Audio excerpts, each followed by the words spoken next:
The window problem is a painting problem that I like for students to deal with because it sets up an organizational solution that's based on values that is kind of unique. It only happens in specific situations. So we start off with Gustav Calibotte here, just nailing it with this painting of these guys scraping the hardwood floor.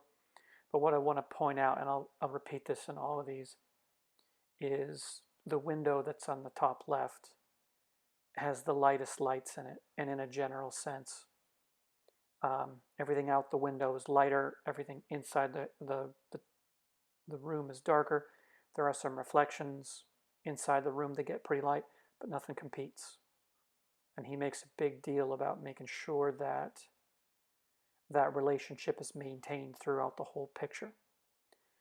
So if we move to the next one, it's by Balthus, and he's got a slightly different take. He's keeping things much, much lighter on the inside, but as light as he goes on the inside, he has to go lighter on the outside. Now, he's got some darker darks on the outside too, but because that big dichotomy is worked out ahead of time, it's really clear what's going on with the space. Now, one thing you're going to notice about all of these is that almost all of the paintings I'm going to show you have a white wall on the inside. But I want to point out is it's never painted white. Friedrich paints it like a dull blue. Balthus here, it's a sort of a warm gray. We move to the next one. This is a really early Claude Monet painting where I'm not sure if it's white. I mean, there's a part of the inside of the room that's white, but it kind of looks like the walls are a little bit grayer. But, and he has some really deep darks outside. In fact, the darkest, maybe the darkest dark in the pictures on the outside. But the point is that the lightest light's on the outside, and she's backlit like under a porch or something, just like the window is, so he gets away with it a little bit there. This next one, I lost my notes on who made this painting, so I apologize to whoever did it, but it's a really good painting, and it shows you how organizational this problem is because they keep their handling super loose. A lot of the imprimatur is showing through. They're sort of minimizing drawing and maximizing the organizational aspects of shape and color. But there's a lot of really beautiful color in this picture, but none of it works without getting the values right.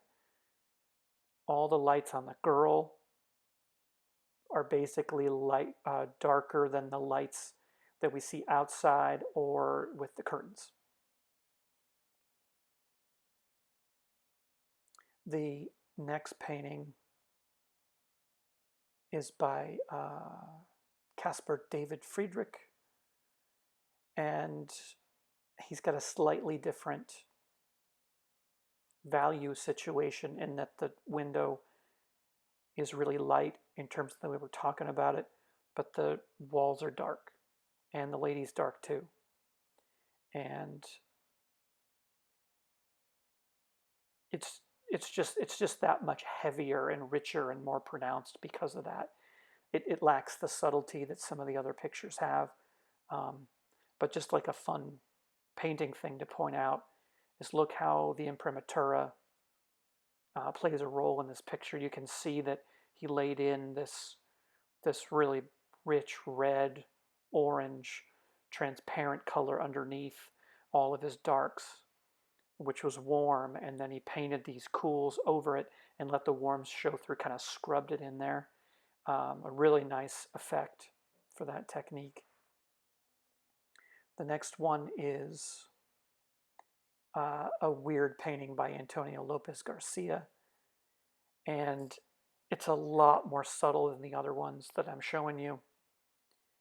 The window itself is one of those frosted windows that has a texture on it, and he just goes to town on the texture and just gives us this really nuanced treatment of everything. And he also breaks it in half in this weird way. But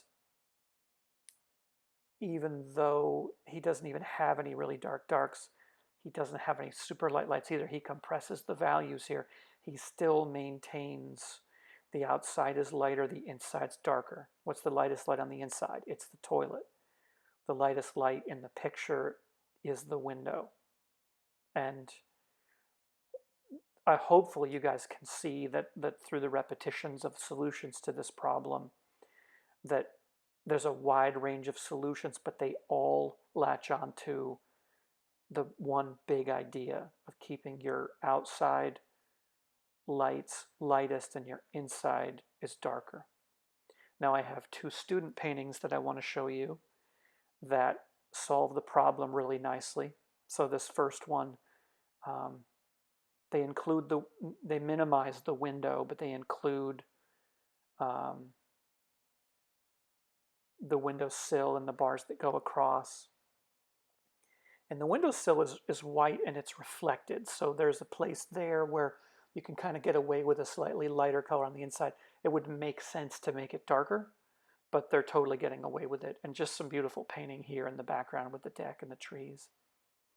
And then the last one is this sock puppet that's up against the window, and we get to see the reflection in the window over the top of the patio and the chair. And there's some back and forth between the values that we see outside and the values we see inside. But the lightest light is outside. The lights we see inside, like on the monkey's face, and the reflection on the windowsill are a little bit darker, and then all the darker darks are inside. So really solid solutions all around.